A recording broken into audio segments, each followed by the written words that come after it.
आदरणीय श्रोतागण, देखिए, जो आंतरिक जवर होता है, टाइफाइड जिसको कहते हैं या मोती जरा कहते हैं जिसको, तो उसमें जो पथ्य पथ्य का वो है, खाने संबंधी नियम है।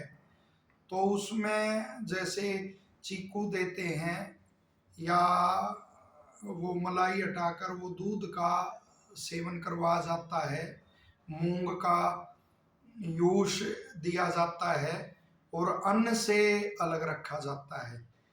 तो लेकिन एक जो हमें खाने का वो बता रहे हैं, द्रव्य बता रहे हैं, वो आपने बिल्कुल भी नहीं सुना होगा। तो उसमें बताते हैं कि जो बॉइल्ड पोटैटो है, उबला हुआ आलू, वो काली मिर्च और सेंधा नमक डालकर दे सकते हैं।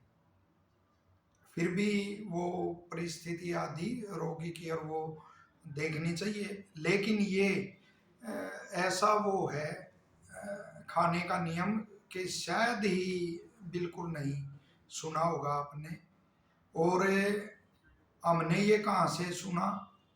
हमने पहले भी जैसे बताया, पूज्य पिताजी श्री डॉक्टर प्रताप सिंह कुंडू जी, और हमने उनका ये अनेकों पे प्रयोग भी उनके मार्गदर्शन में जब हुआ तो बिल्कुल इससे लाभ हुआ। वो क्षुधा की भी शांति होती और इस रूप में यह वो हानि नहीं करता।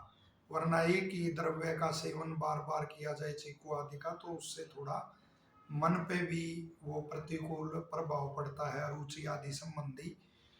तो ये पूज्य पिताजी की जो लगभग सन 1968 के जो उनके संरक्षित वो हैं आयुर्वेद के नोट्स आदि, कोई ऐसे जिनको हम पढ़ते आए या उनसे सुनते आए, तो उनमें से हमने ये विशेष चीज सीखी। और आज उनका 79वां जन्म दिवस है। एक बहुत ही संघर्षशील और जो प्रेरक जो जीवन यात्रा है उनकी, उनका जीवन है वो रहा है। और कैसे यह योग्यता उन्होंने प्राप्त की। जो क्षय रोग के होते हैं, हमने देखा मछरौली से थे, मेरी माता जी के मामा जी थे, तो उनको क्षय रोग हो गया था, भयंकर अवस्था में था, तृतीय अवस्था में, अतिसार आदि। तो वो हमारे घर रुके और पिताजी ने उनका उपचार किया। बुआना लाखू से थे, माता जी की मौसी के भाई थे, अब तो निधन हो गया उनका, सुमेर जी। तो उनके बच्चे को भयंकर टाइफाइड हो गया था, आंखें लाल और मुख से लार चू रही थी, मेरे को अब भी याद आता है। ये उपद्रव होते हैं आंतरिक ज्वर के। और बच्चा वैसे शिशु शिशु ही था। तो उसको वो बिल्कुल अनेक जगह घूम के पिताजी के पास लाया और उन्होंने उनका उपचार किया और वो बच्चा ठीक हो गया, तगड़ा है आज। तो लेकिन इतना होते हुए भी उन्होंने कभी भी चिकित्सा को व्यवसाय नहीं बनाया। किस कारण? क्योंकि वो स्वभाव उनका विद्या में ही रमण करने का है। वो 14 वर्ष स्थलबोर प्रोफेसर रहे।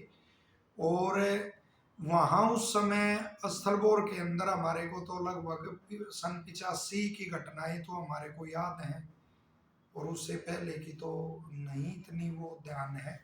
तो वहाँ हम सुनते थे, जैसे उससे भी पहले जब पिताजी पढ़ते थे, तो श्री वो बहुत बड़े आयुर्वेद के विद्वान थे, योगेंद्र नाथ जी उनके गुरु।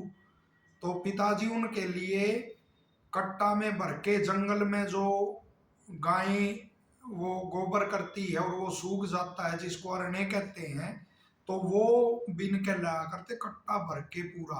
और वो इतने शुद्ध थे आचार्य योगेंद्र नाथ जी के, उसमें भोजन उसी में पकाते थे। तो उनसे उनके बहुत प्रिय शिष्य थे श्री विद्यासागर थापर जी थे, और बी डी शास्त्री जी थे, बलबीर दत्त शास्त्री जी, और भी ब्रह्म स्वरूप शर्मा जी थे, और भी बहुत सारे जितने भी सुदर्शन देव जी थे, सिंगल जी थे, तो आयुर्वेद के महाविद्वान थे सब के सब, और पिताजी उनके प्रिय शिष्य रहे। और हर वर्ष फैकल्टी टॉप की वहाँ से, यूनिवर्सिटी जब फैकल्टी बोलते थे, और उनके रजिस्टर पे मैंने लिखा देखा प्रथम श्रेणी वीडी। मैंने एक दिन पूछा ये कैसे लिखा, तो बोले मैं पहले ही लिख देता था कि प्रथम श्रेणी से पास करना है और विद डिस्टिंक्शन पास करना है। तो ऐसे योग्य वो अनेक बातें, और हम कभी उनसे पढ़ नहीं पाए, कोई वो ऐसे संकोच आदि उसमें, और अपना पढ़ाई और वो स्वयं करते थे।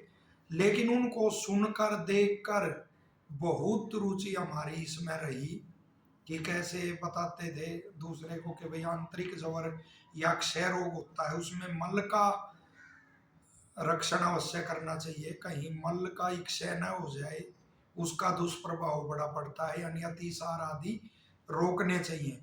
और भी हृदय रोग आदि की बड़े उत्तम और बेजोड़ नुस्खे विद्यासागर थापर जी के उनके पास, और साथ में वेद उपनिषद दर्शन रामायण महाभारत और पुराने जो समय के हैं वो न्यूज़पेपर आदि की कटिंग, जो भी राजनेता हुए या धार्मिक क्षेत्र में जो प्रबुद्ध और नेतृत्व जिन्होंने किया, ऐसे व्यक्तित्व हुए, तो उनके सब के वो उनके पास अनेकों के संरक्षित हैं, अब भी हमारे पास हैं, और अब भी वो विद्याधन में और उसी में लगे रहते हैं। सात्विक देखने से भी जिनमें जिनको आनंद आता, और विशेष हमने उनका एक वो देखा, एक स्वभाव के दुष्ट से कोसों दूर रहते हैं, कोई उससे वो नहीं, और कभी दिखावा नहीं, बिल्कुल निश्चल, वो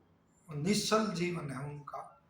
तो ऐसे पवित्र जो पूज्य पिताजी हैं, उनके जो जन्म दिवस है, बार बार उनको ढेरों शुभकामनाएं। और बिल्कुल मैं तो स्पष्ट कहता हूँ आपके आगे भी कि हम चाह कर भी पूर्ण बहुत जितना करना चाहिए पुरुषार्थ कर रहे हैं, लेकिन अपना पता है कि भाई उनकी विद्या और उसको छू नहीं पाए, उनको आधा भी नहीं ऐसे छू पाए।